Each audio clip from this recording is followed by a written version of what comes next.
Hello my dear friends, আজকে যে গ্রামারটি নিয়ে আলোচনা করব সেটি হলো সাবজেক্ট প্লাস ফরগেট অথবা forgets to plus verb one.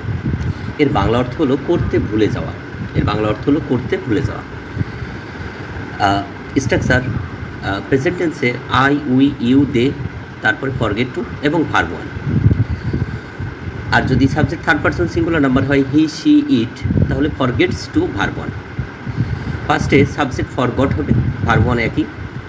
ফিউচারে subject will forget to verb one. কোনো কাজ করার কথা ছিল কিন্তু তা করতে ভুলে যাওয়া বোঝাতে ফরগেট টু করা হয়। পাস্টে করতে ভুলে গিয়েছিল, ফিউচারে করতে ভুলে যাবে।